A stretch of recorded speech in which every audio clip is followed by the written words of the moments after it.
Sekarang kalau ada orang belum masuk pintu pernikahan, nafsu seksualnya diobral terus. Itu kan sama juga belum datang malam, baterainya sudah disoroti terus. Nanti masuk pernikahan, soak. Berhadapan dengan istrinya, barangkali sudah nggak bisa apa-apa, cuma nyengir saja.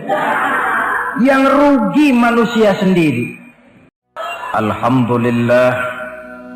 Wassalatu wassalamu ala sayyidina Rasulillah Sayyidina wa maulana Muhammad ibn Abdullah wa ala alihi wa sahbihi wa man tabi'ahu wa wala la hawla wa la quwwata illa billah subhanaka la ilma lana illa ma 'allamtana innaka antal alimul hakim wala haula wala quwwata illa billahil aliyyil azim. Saudara-saudara hadirin yang berbahagia, salah satu nikmat yang diberikan Allah kepada kita di dalam kehidupan ini ialah bahwa Allah Subhanahu wa taala telah menciptakan segala sesuatu serba berpasang-pasangan.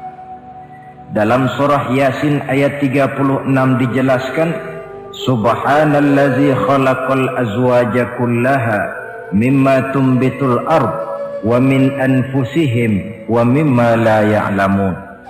Maha suci Allah yang telah menciptakan segala sesuatu itu serba berpasang-pasangan, dari apa yang tumbuh di permukaan bumi, apa yang ada di dalam diri mereka sendiri, dan apa-apa yang mereka tidak mengetahuinya.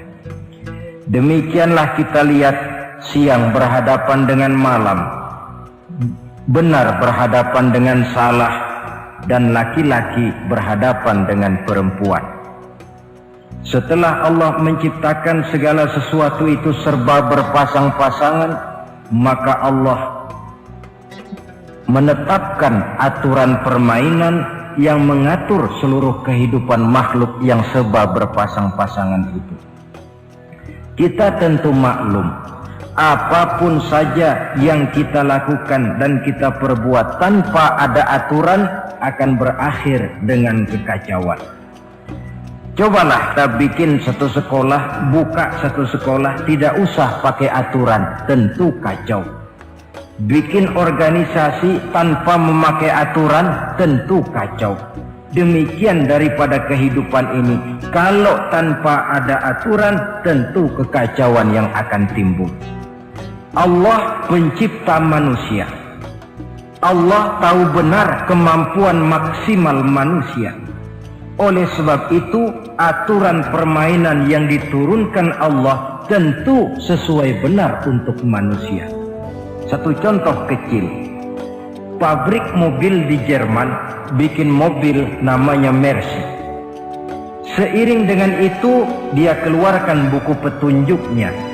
Mobil ini namanya Mercy, kecepatan maksimal sekian ratus kilometer per jam, daya angkut maksimal sekian ratus kilogram. Kalau rusak memperbaikinya begini, onderdilnya pun ini. Karena pabriknya yang membuat mobil, lalu pabriknya pula yang mengeluarkan buku petunjuk, sudah tentu buku petunjuk itu sesuai benar dengan mobilnya. Dan tidak bisa kita punya mobil Mercy rusak, lalu kita perbaiki dengan menggunakan buku petunjuk yang dikeluarkan oleh pabrik mobil Toyota misalnya. Jelas mobil bukan tambah baik, malah makin hancur tidak karu-karuan. Kalau manusia menginginkan satu hidup yang baik, tidak ada pilihan lain, dia harus memakai aturan yang diturunkan oleh yang bikin manusia. Dan aturan itu telah turun dalam bentuk agama Islam yang kita cintai ini. Manusia laki-laki dihiasi dengan perasaan senang cinta kepada perempuan. Itu biasa, normal, wajar. Tapi lalu Allah menurunkan aturan permainan yang kalau peraturan ini dilanggar akan membawa kerugian bagi manusia sendiri.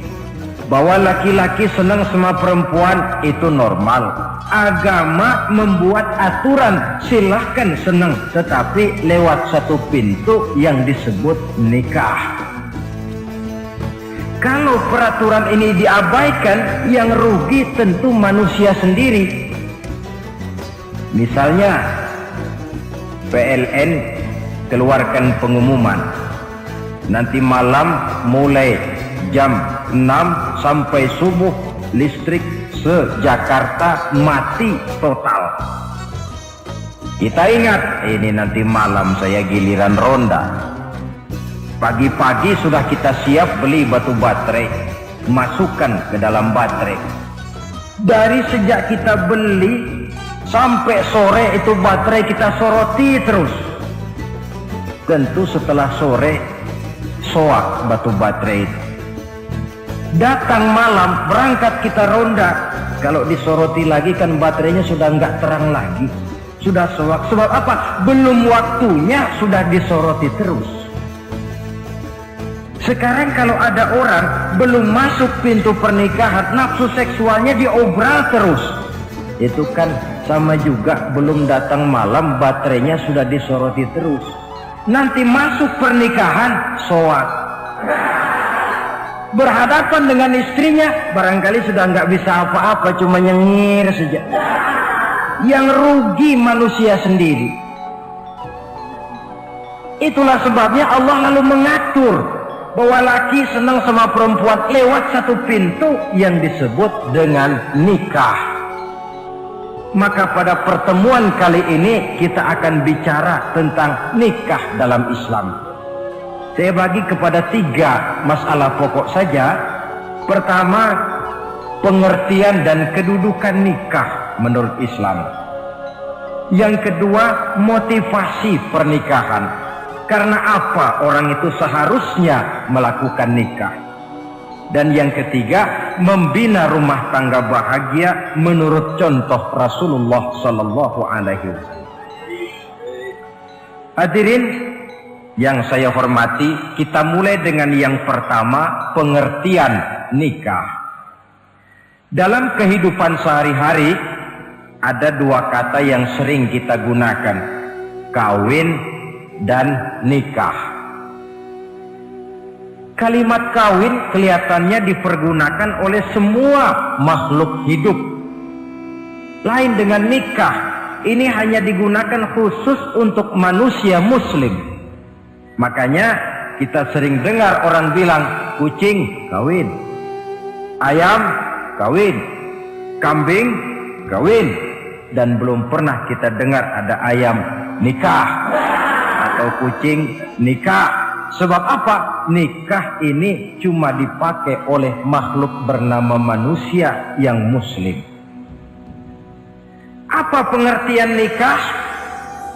Seorang tokoh, Abi Yahya Zakaria Al-Ansari, di dalam kitab Fathul Wahhabnya menjelaskan, an-nikahu aqdun yatadammanu ibahatal wat'i bilafzi inkahin au nahwihi. Nikah adalah akad, yaitu ijab dan qabul, yang akad ini menjamin dibolehkannya pergaulan bebas antara laki-laki dan perempuan. Jadi kalau sementara anak muda kita beranggapan bagaimana Islam ini kolot, masa laki-laki tidak boleh bergaul dengan perempuan, itu anggapan salah.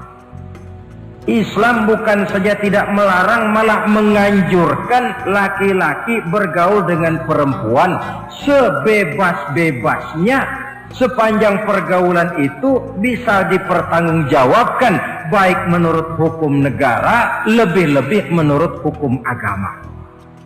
Coba orang kalau sudah akad, sudah ijab qabul, ada saksi, ada wali, selesai itu dia masuk ke dalam kamar berdua, bergaul di situ sebebas-bebasnya, itu saya kira 100% halal. Tidak perlu lagi orang curiga, tidak perlu lagi sembunyi-sembunyi. Kenapa? Ini bentuk pergaulan yang bisa dipertanggungjawabkan. Kalau tidak, dengan dalih new morality, kebudayaan modern, lalu melakukan yang disebut free love, free sex, samenleven, hidup bersama tanpa nikah alias kumpul kebo. Dan saya kira itu kebo cuma mewakili saja. Artinya begitulah kalau binatang itu kumpul. Sebab kumpul kucing pun saya kira begitu, kumpul ayam pun begitu. Kebo cuma mewakili binatang dalam kalimat itu. Tengoklah berapa banyak sudah bayi-bayi yang lahir ke dunia ini tanpa tahu kemana dia harus memanggil bapak. Berapa banyak gadis-gadis bergelimpangan jadi korban dari orang-orang yang tidak bertanggung jawab. Itu semua merupakan ironi. Maka menjauhkan manusia dari aturan agama pada hakikatnya sama dengan usaha membinatangkan manusia. Bahkan kalau manusia sudah jauh dari aturan agama, sanggup berbuat lebih buas daripada binatang. Kita tahu yang namanya bajing itu makanannya cuma kelapa. Tapi bajingan itu bukan cuma kelapa, kabel telepon doyan kok bajingan. Jauh lebih buas daripada yang namanya binatang. Maka agama ini mengatur agar manusia sebagai makhluk yang mulia hidup secara mulia. Jangan manusia kita ini, binatang saja. Kalau saudara ada yang punya kucing di rumah, saudara taruh di depannya, saudara sendiri yang langsung kasih ikan di piring, kasih kucing. Aduh, dia akan makan dengan tenang, nikmat, lahap, tidak nengok kiri, tengok kanan. Kenapa? Dia yakin betul yang dia makan itu sudah resmi, sah. Sebab apa? Tuan rumah yang kasih. Tapi kalau si kucing ngambil sendiri di dapur, mencuri dia, setelah dapat dia bawa lari, makan pun tidak tenang. Kenapa? Mesti nengok kiri, nengok kanan. Rupanya instingnya pun bekerja. Ini bukan hak saya mencuri. Saudara-saudara, tengok orang yang sudah terlibat dalam pergaulan suami istri yang sah. Itu kan nggak perlu tengok kanan, tengok kiri, nggak perlu takut-takut. Kenapa? Sudah sah. Tapi kalau yang bukan istrinya, wah itu bu, sudah seperti kucing nyolong ikan, tengok kiri, tengok kanan, tidak pernah mengalami ketenangan. Itu selintas pengertian nikah.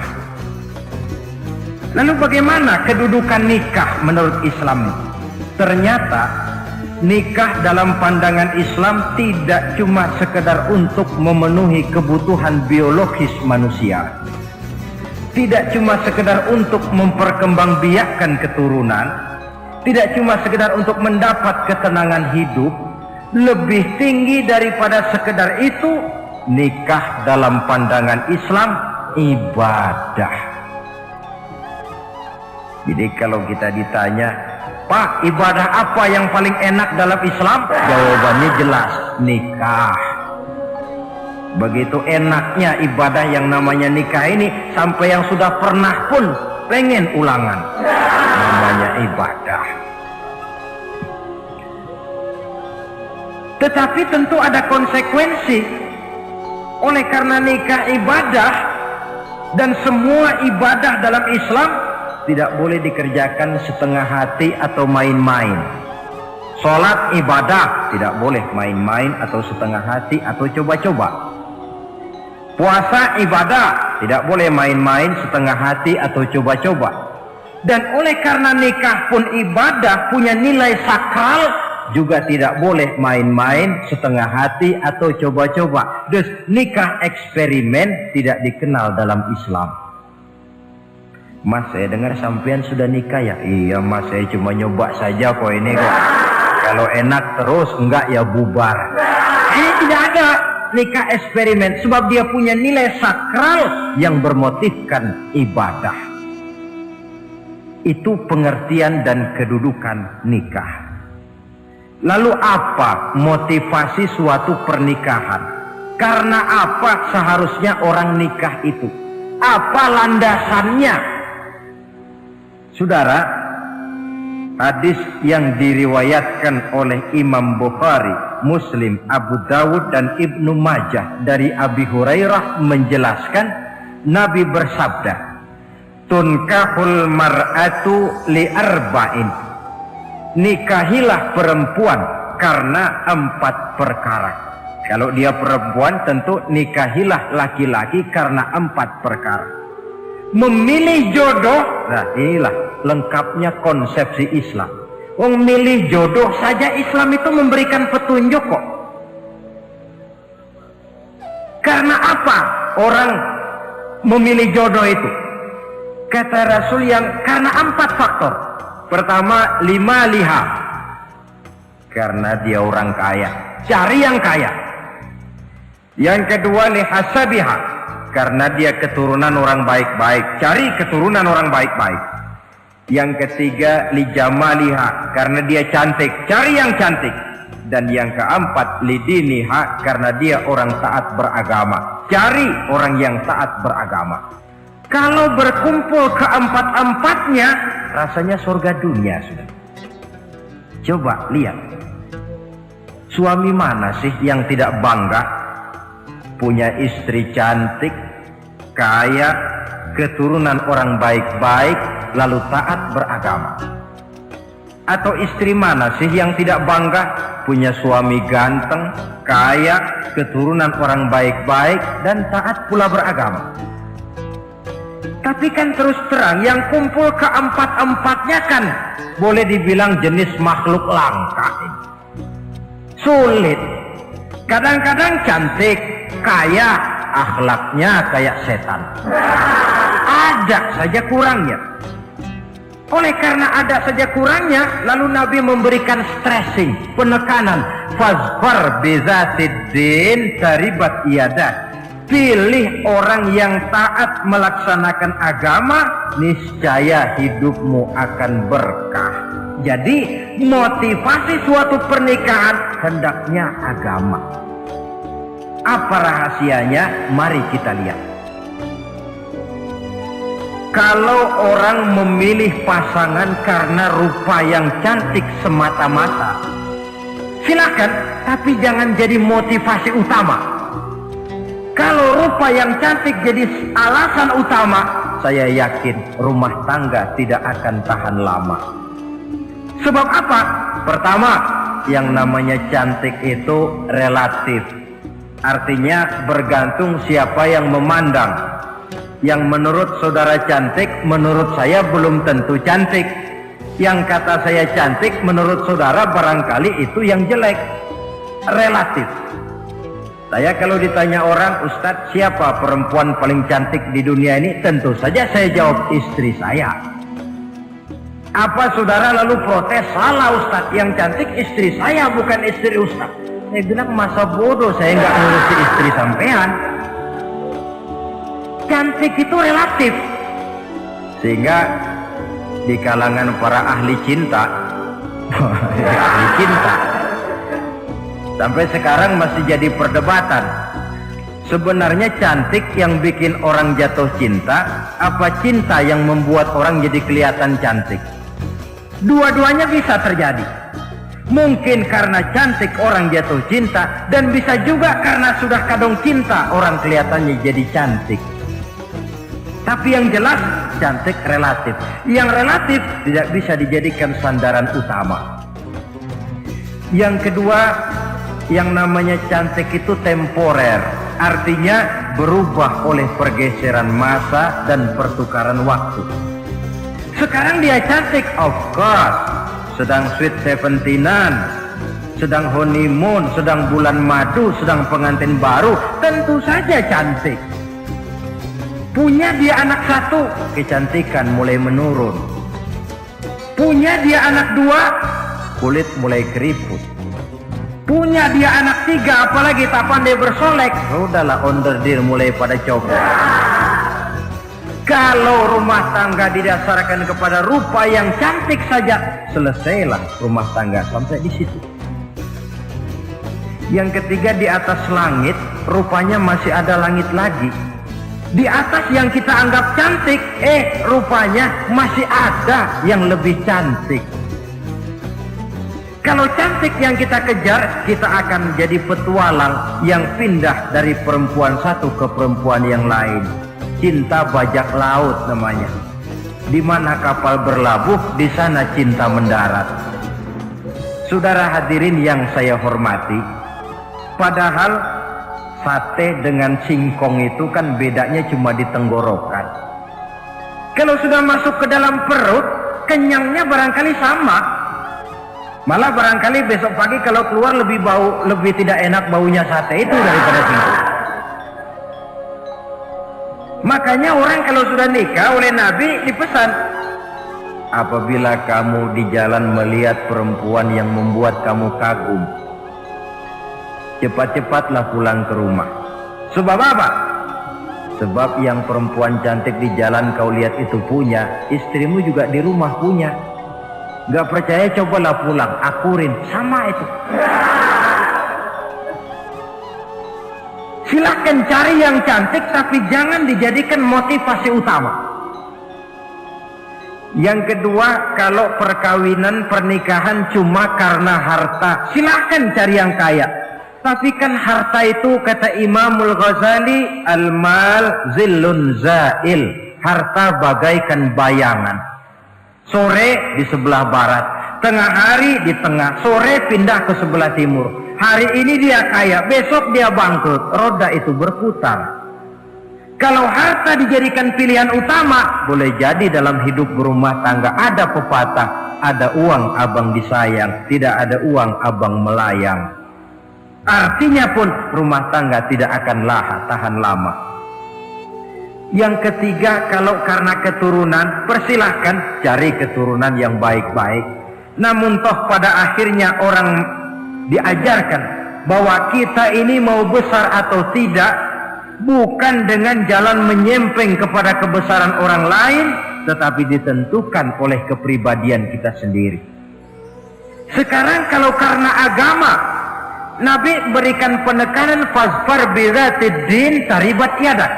Pilih orang yang taat beragama, niscaya hidupmu akan beruntung. Apa rahasianya? Tidak lain rumah tangga Rasulullah Sallallahu Alaihi Wasallam. Yang ini artinya kita sudah masuk kepada bagian ketiga, bagaimana membina rumah tangga bahagia menurut contoh baginda Nabi. Saudara, bagaimana sih rumah tangga Rasul itu? Kelihatan dari dua ucapannya, pendek, singkat, tapi punya pengertian filosofis yang mendalam. Dua kalimat saja beliau bilang tentang rumah tangganya, yaitu baiti jannati, rumah tanggaku laksana sorga bagiku. Bayangkan, kalau seorang suami sudah mampu berkata macam begitu, bahagia hidupnya. Ini barangkali tantangan buat kita semua. Mampukah kita di rumah tangga berkata semacam perkataan beliau tadi? Baiti jannati, rumah tanggaku laksana surga bagiku. Padahal dari sejarah kita baca, Rasul itu rumahnya kecil, tidurnya di atas pelepah daun korma sampai berbekas di pipinya. Sarapan paginya seteguk zam-zam, sepotong roti, kadang-kadang 3 butir korma. Tempat tidurnya bukan alga spring bed atau Dunlop pillow macam kita punya. Di rumahnya tidak ada mebel spaghetti model yang lagi ngetop-ngetopnya. Entah di tengah rumah macam itu, beliau sanggup berkata, baiti jannati. Kenapa kita yang hidup di zaman di mana fasilitas mestinya lebih menunjang, kok malah banyak yang berkata sebaliknya? Baiti nari, rumah tanggaku laksana neraka bagiku. Padahal dilihat dari segi materi, rumahnya bertingkat, mobilnya serba berkilat, uangnya banyak berlipat-lipat, istri pun cantik memikat, Kadangkala boleh jadi jumlahnya 4. Tapi tiap hari kiamat. Kenapa ini? Marilah kita lihat. Ternyata rumah tangga Rasul itu motivasinya tidak lain agama. Agama menuntun suami dan istri masing-masing untuk tahu kewajiban dan tahu haknya. Kalau kewajiban sudah dilaksanakan, lalu hak diberikan, akan timbul pengertian, understanding. Kalau sudah ada saling pengertian, akan timbul ketenangan, feeling of security. Dan ketenangan tangga utama untuk mencapai yang disebut bahagia. Itu sebabnya hakikatnya membicarakan rumah tangga yang berdasarkan agama tidak lain adalah bagaimana seharusnya seorang suami melaksanakan kewajibannya dan seorang istri melaksanakan tugasnya. Artinya kewajiban suami itu apa? Kewajiban istri itu apa? Kewajiban istri hak suami, kewajiban suami hak untuk istrinya menurut tuntunan dan tuntutan agama. Saudara hadirin, menurut hadis riwayat Abu Dawud dari Muawiyah bin Haidah, satu hari Rasul ditanya, "Ya Rasul, apa sih hak istri-istri kami ini? Artinya kewajiban kami sebagai suami ini apa?" Rasul menjawab, pertama, an tat'amaha iza ta'imta.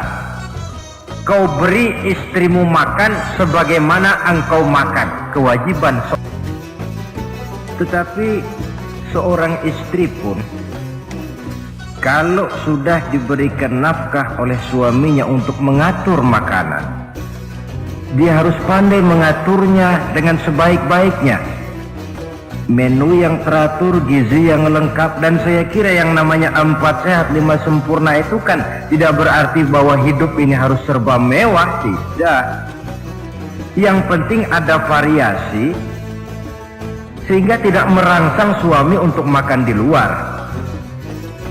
Jangan misalnya tahu suaminya senang jengkol lalu tiap hari saja jengkol, itu kan bisa kejengkolan suami. Dengan demikian, masalah yang kelihatannya sepele tetapi yang sebenarnya bisa menjaga keharmonisan atau malah keretakan rumah tangga harus kita perhatikan dengan sebaik-baiknya. Suami memberikan nafkah, dari jumlah itu 60% lari ke kredit, 40% lari ke dapur. Tentu pada akhirnya sang suami akan merasa curiga, padahal barangkali istrinya pun berniat baik, cuma hanya tidak ada keterbukaan di dalam mengurus masalah-masalah yang berhubungan dengan dapur. Inilah kewajiban yang pertama dari seorang suami, kewajiban yang menyangkut masalah pangan. Lalu yang kedua, wa taksuwaha izaktasaita. Engkau beri istrimu pakaian sebagaimana engkau berpakaian. Suami yang adil, pakaian yang dia pakai sama harganya dengan yang dibelikan untuk istrinya, kecuali tentu kalau istrinya ridho. Zalim seorang suami jikalau untuk dia misalnya dia beli pakaian yang mahal-mahal, jasnya dia pakai Switzerland wool, sarungnya Samarinda. Kalau dia pakai sepatu, belilah sepatunya. Sementara istrinya cuma pakai kain belacu saja. Kenapa mesti begitu? Sebab, saudara hadirin, istri kita sebenarnya adalah bagian daripada hidup kita. Baik dia dilihat orang, baik juga kita disebut orang. Jelek dia dipandang orang, tentu jelek juga nama kita disebut orang. Apalagi hidup bermasyarakat, kadang-kadang mulut usil itu kan sudah banyak macam ragamnya. Nah, itu siapa sih perempuan yang jalan? Kenapa? Itu pakaian yang tidak dipakai sih tidak mahal, cuma pakaiannya serasi, pantas, enak dilihat. Oh, terang saja dia kan istrinya si Mi'un. Nah, Mi'un yang sedang tidur barangkali tidak tahu apa-apa mendapat sebutan baik. Cobalah kalau istri kita semaunya saja, orang akan bilang, ah itu perempuan, kenapa saya gerah ngelihatnya, mau ke pasar cuma pakai kutang saja. Tentu suami pun akan mendapat sebutan yang tidak baik. Cuma sang istri kalau sudah dibelikan pakaian oleh suami, termasuk alat-alat kecantikan di dalamnya, pakaian itu tentu dipakai, niat pertama adalah untuk menyenangkan hati suami. Seorang istri yang memakai bedak untuk menyenangkan suami, misalnya tiap polesan bedak ada pahalanya. Dia pakai lipstik untuk menyenangkan hati suaminya, tiap goresan lipstik ada pahalanya, bernilai ibadah. Ini kewajiban yang kedua. Yang ketiga, wala tadribil wajha. Kalau marah jangan memukul muka. Maksudnya apa ini? Kewajiban memberikan perlindungan, sehingga si istri merasa ada tempat dia mengadu, ada tempat dia melarikan persoalan, ada tempat dia bergantung. Kalau marah jangan memukul muka, dan memukul itu pun upaya terakhir. Kalau tidak bisa dengan kata yang lemah lembut, agak sedikit keras katanya. Kalau dengan kata yang keras tidak juga bisa, pisah tempat tidur. Kalau memang tidak bisa juga dengan pukulan yang tujuannya bukan untuk menyakiti tetapi untuk mendidik. Allah tadribal wajha. Kalau marah jangan memukul muka, dan memukul pun bukan jalan pertama tapi upaya terakhir, dengan tujuan bukan untuk menyakiti tapi untuk mendidik sang istri. Kewajiban untuk memberikan perlindungan. Yang keempat, wala tuqabbih. Jangan memburuk-burukan istrinya. Kewajiban menjaga nama baik. Sebab apa? Dalam satu bahasa yang indah, Al-Quran menjelaskan bahwa suami istri itu laksana pakaian. Hunna libasul lakum wa antum libasun lahunna.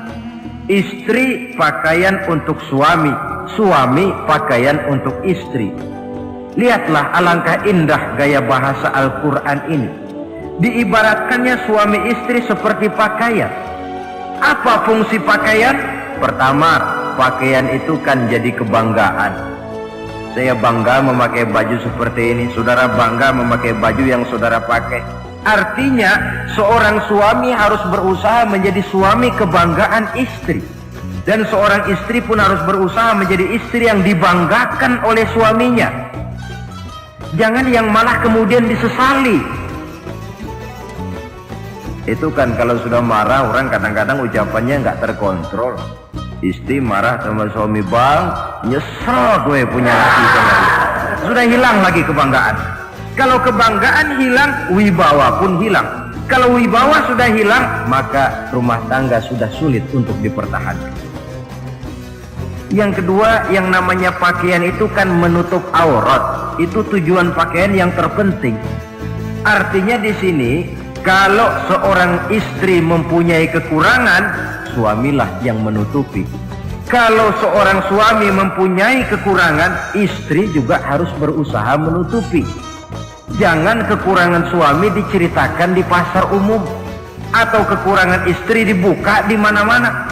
Itu namanya suami istri tidak berfungsi sebagai pakaian, malah justru saling membuka aurat masing-masing. Iyalah kadang-kadang penyakit ini. Kadang-kadang yang namanya perempuan dari rumah itu berangkat ngaji katanya, sampai di pengajian apa? Suaminya diakur-akurin. Bayu bagaimana suami? Wah, suami saya payah. Dipayahkannya suaminya di mana-mana. Atau aib dan kekurangan istri diceritakan di mana-mana. Orang bertanya, gimana mas istrinya? Oh, nggak maju. Loh, kenapa istrimu kan cantik? Iya, soal cantik sih iya, tapi tidurnya kok ngiler ini. Nah, ini kan nggak perlu yang macam begini ini. Tidak bisa menjaga apa yang disebut security informasi. Fungsi pakaian sebagai suami istri tidak berjalan di dalamnya. Saling menjaga kehormatan diri. Ini yang keempat. Yang kelima, wala tahjur illa fil bait.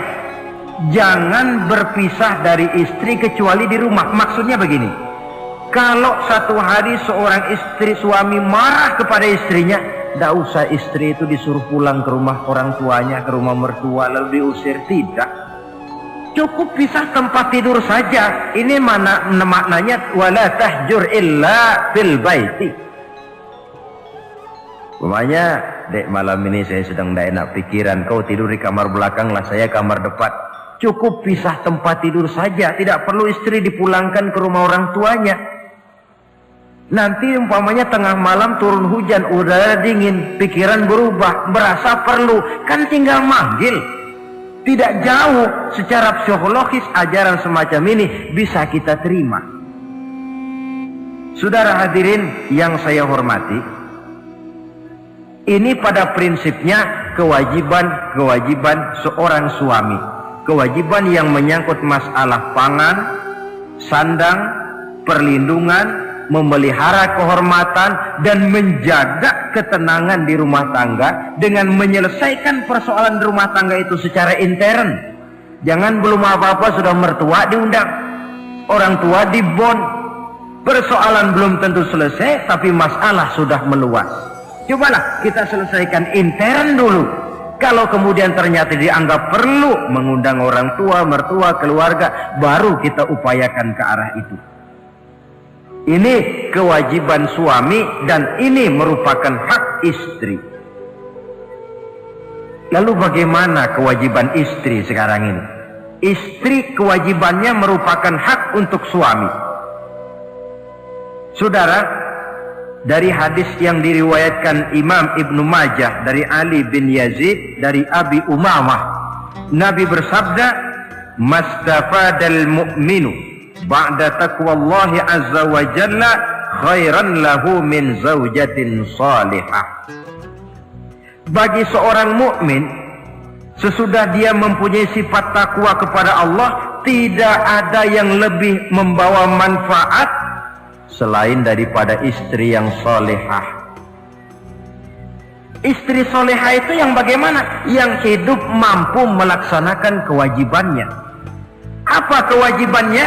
Kata Nabi, pertama, in amaroha atau athu. Kalau diperintah, dia taat. Kewajiban istri yang pertama, taat kepada suaminya. Begitu besar kewajiban taat kepada suami, sampai-sampai Nabi pernah menyatakan, "Lau kuntu amiran ahadan ayyasjuda li ahadin la amartul mar'ata an tasjuda li zawjiha." Kalau saja boleh, kata Nabi, aku memerintahkan manusia sujud kepada sesama manusia, tentu aku perintahkan istri untuk sujud kepada suaminya. Untung saja sujud kepada manusia tidak boleh. Kalau boleh, istri itu disuruh sujud kepada suami. Tentu karena besar hak suami atas dirinya. Yang kedua, ibadah sunnah tidak mendapat izin suami juga bukan saja tidak berpahala, malah berdosa. Umpamanya, pengantin baru, si istri kebetulan santri, malam minggu pesta, besoknya hari Senin, si istri sudah kadang biasa hidup sebagai santri, hari Senin puasa sunnah. Dia bilang sama suaminya, "Bang, besok saya mau puasa sunnah nih, hari Senin." Kata suaminya, "Kalau kau puasa juga kau kejam. Lalu kau puasa, aku disuruh ngapain?" Tidak diizinkan oleh suami, dia puasa juga. Bukan saja tidak mendapat pahala, malah berdosa. Sampai amalan yang sunnah pun tidak diizinkan oleh suami, berdosa. apalagi amalan yang mubah, apalagi amalan yang tidak ada dasar hukumnya, perintahnya. Sepanjang perintah suami tidak untuk maksiat kepada Allah, istri wajib untuk taat. Dalam hadis lain kita temukan Nabi bersabda, "Idza da'a ar-rajulu imra'atahu ila firashihi." Kalau seorang suami memanggil istrinya ke tempat tidur. Ini bahasa kinayah. Manggil ke tempat tidur kan tentu nggak perlu penjelasan. Masa mau nyambal di tempat tidur kan enggak. Fa'abat, si istri tidak mau.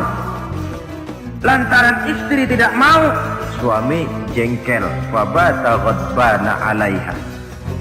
Sampai dalam jengkelnya tidur. La'anat hal malaikatu hatta tusbiha. Istri macam itu dilaknat, dikutuk oleh malaikat sampai datang waktu pagi. Kewajiban untuk taat. Namun sebaliknya, seorang suami pun jangan mentang-mentang istri wajib taat lalu overacting. Segalanya main tunjuk, segalanya main komando, segalanya main perintah. Sebab contoh yang diberikan oleh Rasul tidak begitu. Rasul kita baca dalam sejarah menjahit bajunya sendiri, memperbaiki kasutnya sendiri. Artinya yang bisa ya dikerjakan tanpa harus menggantungkan semuanya kepada sang istri. Kewajiban untuk taat. Nah, penutup tentang taat ini ada sebuah hadis pula di mana baginda Nabi bersabda, ayyumam ra'atin matat wa zawjuha anha radin dakhalatil jannah. Kalau seorang perempuan meninggal dunia, suaminya ridho kepadanya, maka perempuan itu akan masuk surga. Artinya kalau seorang istri meninggal, ya dia tukang ngaji, ya tukang sholat, ya suka puasa, ya gemar sedekah, tapi meninggal suaminya tidak ridho, pintu surga belum dibukakan sampai suaminya ridho kepadanya. Ini menggambarkan tentang besarnya kewajiban taat seorang istri kepada suaminya. Ini kewajiban pertama. Lalu kewajiban yang kedua kata Nabi, wa in nazara ilaiha sarrathu. Kalau dipandang oleh suaminya, dia pandai menggembirakan, menyenangkan hati suaminya. Menjadi istri yang pandai menyenangkan hati suami. Siapa contohnya? Kita lihat misalnya istri Nabi, diantaranya Sayyidatuna Khadijah radhiyallahu anha. Ketika Nabi pertama kali menerima wahyu berhadapan dengan malaikat Jibril, beliau kembali ke rumah dengan tubuh gemetar. Setibanya di rumah beliau berkata, "Zammiluni ya Khadijah." Khadijah, selimuti saya. Kenapa bang? Barusan datang malaikat Jibril, dia katakan begini-begini, saya khawatir Khadijah. Khadijah tahu suaminya sedang gelisah. Sebagai istri yang bijak beliau tampil, apa katanya? Kalla ma yukhzikallahu abada. Tidak apa-apa bang, jangan khawatir, Allah tidak akan menyusahkan abang buat selamanya. Ini istri yang pandai menyenangkan hati suami. Suami pulang dagang dari pasar, rugi. Istri tampil. Itulah bang, romantikanya dagang. Masa selamanya saja untung sekali-sekali lah, rugi. Si suami kan tidak terlalu pusing kepalanya. Jangan sudah di pasar rugi, sampai rumah istri pidato, peletar-peletor macam petasan. Dasar suami goblok, dagang saja rugi.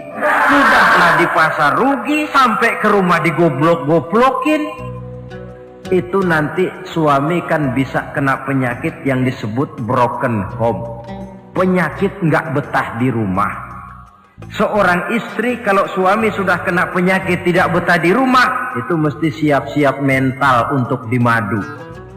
Nah, jadi kalau tidak dimadu bagaimana? Berusaha bikin betah suami di rumah.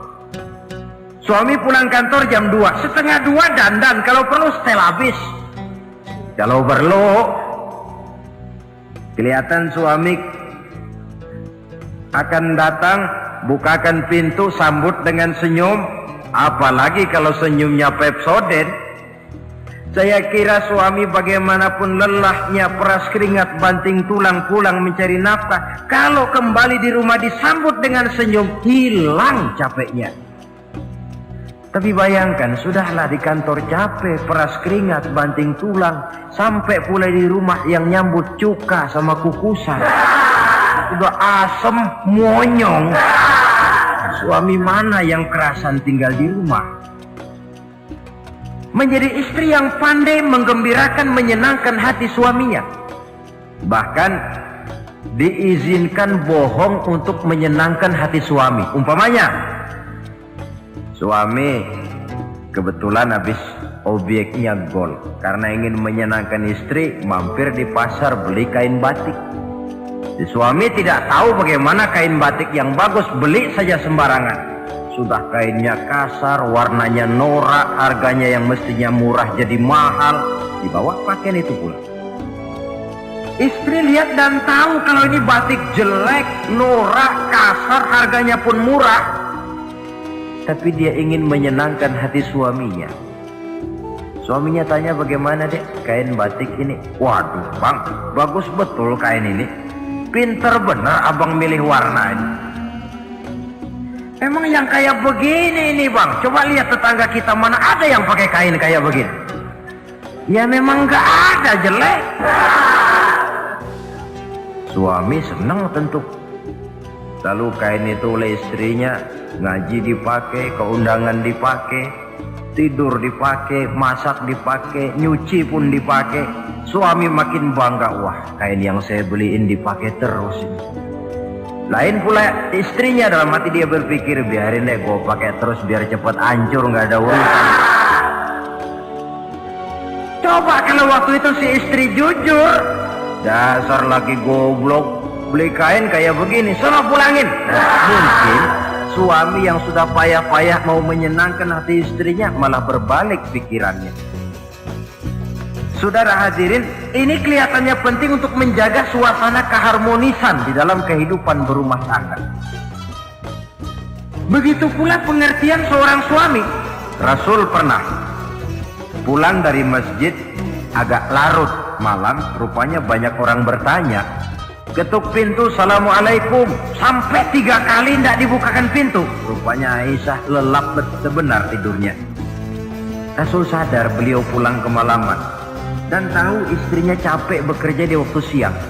Asyraful anbiya wal mursalin ini menghormati istrinya. Salam 3 kali tak dibukakan pintu, bukan marah, malah gelar sorban di depan pintu. Di situ beliau tidur. Tengah malam Aisyah mau sholat, buka pintu, terkejut lihat suaminya tidur di depan pintu. Dibangunkan. Begitu dibangunkan, Rasul lebih dahulu berkata, Aisyah, maafkan saya pulang terlambat memang sebab banyak yang bertanya di masjid. Sudahlah tidur di depan pintu, begitu dibukakan beliau dulu yang minta maaf. Sulit jadi suami semacam ini. Yang enak kalau sudah nggak dibukain pintu, istri kepulesan, lalu sekali buka pintu kan yang enak kita tunjuk jidatnya, lo tidur kayak tembok ya. Saudara hadirin, menjadi istri yang pandai menyenangkan hati suaminya, sebab tidak ada seorang suami bisa sukses baik di medan tugas, di masyarakat, di kantor, di toko, di tempat manapun kalau tidak ditunjang oleh peran serta dari para istrinya. Karena itulah perempuan walaupun peranannya tidak begitu kelihatan, sebenarnya sangat menentukan. Seorang suami yang jujur, polos, lugu, sederhana, sanggup menjadi koruptor ulung karena didorong-dorong oleh istrinya. Merangsang ketamakan suami. Istri dibakar oleh tetangganya. Bang, kenapa? Kau kan di kantor kepala bagian. Lalu, tangga kita pegawai kecil saja bang, tapi coba lihat istrinya kalau pakai gelang kayak pelek beca bang gelangnya. Kau kepala bagian gak bisa beliin saya macam gitu, kepala bagian goblok. Lalu bagaimana bu, gaji saya kan sudah jelas segitu. Iya, kamu kan kepala bagian. Apaan kayak di kantor sabet. kalau sudah main sabut-sabutan begini, sudah merangsang suami untuk berbuat yang tidak baik. Kecil, tidak begitu kelihatan, tapi sangat menentukan. Istri yang soleh, yang bisa melaksanakan kewajibannya, yaitu pandai menyenangkan hati suaminya. Ini kewajiban istri yang kedua. Yang ketiga, wa in aqsama alaihi abarrathu. Kalau suami memberikan sesuatu, dia pandai berbakti, menjadi istri yang pandai bersyukur kepada suami. Kita ingat ketika pulang Mi'raj kan Rasul bercerita, saya dalam perjalanan itu diperlihatkan neraka, kata Rasul. Saya lihat kok isinya kok lebih banyak perempuan daripada laki-laki. Nah, sahabat heran, ya Rasul, lebih banyak perempuan? Iya. Apa mereka tidak sholat? Sholat. Apa mereka tidak pernah hadir di majelis taklim? Oh, rajinan dia sama suaminya. Ada apa? Tidak pernah baca Quran? Rajin. Lalu kenapa kok isinya kebagian besar perempuan? Rasul menjawab, hunna yakfurnal asir. Mereka umumnya tidak pandai bersyukur kepada suaminya. Hujan panas setahun dibalas dengan hujan sehari. Kalau suaminya sedikit salah, sudah kehilangan pertimbangan, tertutup seluruh kebaikannya, yang kelihatan cuma salahnya saja. Maka sebaiknya di dalam hidup berumah tangga, baik suami maupun istri itu masing-masing sedia timbangan. Kalau satu saat suami salah, istri ambil timbangan. Timbang, suami saya salahnya ini, jasanya ini. Bertahun-tahun dia hidup mencari nafkah buat saya, membelikan pakaian untuk saya, mencarikan makan untuk saya. Salahnya ini. Timbang, mana lebih banyak salahnya atau benarnya? Dengan demikian kita akan bisa menghasilkan keputusan objektif. Giliran istri yang salah, suami yang ambil timbangan, ukur mana lebih banyak baiknya atau salahnya. Kalau tiap kita masing-masing punya timbangan, insya Allah nilai-nilai objektif dari suatu pertimbangan akan bisa kita temukan dalam mengambil keputusan. Istri yang pandai berbakti membalas budi daripada suaminya. Kewajiban yang keempat dari seorang istri, wa in ghaba anhu nasahathu fi nafsiha wa malihi. Kalau suami tidak ada di rumah, dia pandai menjaga kehormatan dirinya dan pandai menjaga harta suaminya. Tidak mencari kesempatan dalam kesempitan. Suami lembur, istri ngompreng. Dan pandai menjaga harta suaminya. Nah, coba lihat. Kalau seorang suami ada uang di kantongnya 100 rupiah. Ada tukang minta pengemis, istri ambilkan saja tanpa izin suaminya uang di kantong suami 100. Dia sedekahkan. Niatnya tentu baik. Si istri dapat dosa, si suami dapat pahala. Perbuatan sedekahnya itu betul, tapi mengambil uang tanpa izin suami itu yang salah. Dan ternyata salah itu lebih besar daripada pahala yang dia lakukan lantaran bersedekah itu. Kalau ini terwujud, maka suasana saling mempercayai akan tumbuh. Kalau sudah saling mempercayai, rasanya akan terwujud kedamaian dan ketenangan. Suami meninggalkan rumah dengan perasaan tenang, istri pun melepas suami dengan perasaan damai, tanpa was-was, tanpa curiga, dan sebagainya. Dan ini modal yang paling utama mewujudkan saling kepercayaan dalam membina hidup bahagia. Saudara, jadi dengan demikian, kewajiban suami dan kewajiban istri yang merupakan bagian tidak terpisahkan dari bagaimana membina rumah tangga berdasarkan tuntunan agama, merupakan hal yang dicontohkan oleh Nabi kita Muhammad sallallahu alaihi wasallam. Dengan satu kesimpulan, rumah tangga Nabi bahagia karena rumah tangga itu disinari oleh ajaran-ajaran agama. Sehingga timbul saling pengertian membawa kepada ketenangan, dan ketenangan sesungguhnya tangga utama mencapai rumah tangga bahagia. Tanpa materi, orang memang sulit untuk bahagia. Tapi materi semata-mata bukan merupakan jaminan bahwa orang akan hidup bahagia. Banyak isak tangis berbunyi di rumah-rumah mewah, dan banyak sendak gurau, tawa dan canda, tawa lerai di rumah-rumah sederhana. Artinya suka dan duka, sedih dan gembira, susah dan bahagia bisa ada di gubuk reot dan bisa juga ada di rumah mewah. Ternyata bukan harta semata-mata yang menopang dan menjamin hidup itu akan bahagia, tapi satu rumah tangga yang dipancari oleh sinar agama di bawah naungan ridho dari Allah Subhanahu wa Ta'ala. Si istri taat melaksanakan ajaran agama, suami taat, lalu anak-anak pun hidup dalam suasana yang religius. Dari sana tumbuh pancaran sinar keagamaan. Irama agama mengalun dalam kehidupan rumah tangga kita. Berfungsilah dengan demikian rumah tangga sebagai tempat di mana kita mengamalkan ajaran agama itu. Alangkah nikmat satu rumah tangga. Istri ahli ibadah, suami pun ahli ibadah, anak-anak pun terbiasa oleh lingkungan untuk hidup melaksanakan suatu ibadah. Dan keberhasilan di rumah tangga awal untuk menuju keberhasilan di masyarakat, di tempat tugas, dan di tempat-tempat lainnya.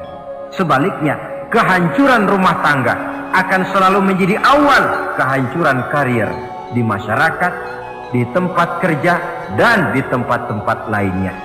Oleh karena itu, berangkat dari hal semacam inilah, maka kita berkeyakinan rumah tangga yang bahagia ialah rumah tangga yang didasarkan kepada ajaran agama. Sehingga tercapailah kebahagiaan hidup di dunia yang langsung menopang kepada kebahagiaan hidup di akhirat nanti. Nah, inilah pembicaraan kita pada pertemuan kali ini. Dengan harapan mudah-mudahan dari setiap rumah tangga muslim memancar sinar-sinar agama, menjadi kubu-kubu pertahanan di mana kita menegakkan ajaran agama, dan pada akhirnya nanti akan tercipta masyarakat yang agamis. Terwujudlah ketenangan, kedamaian, dan ketentraman.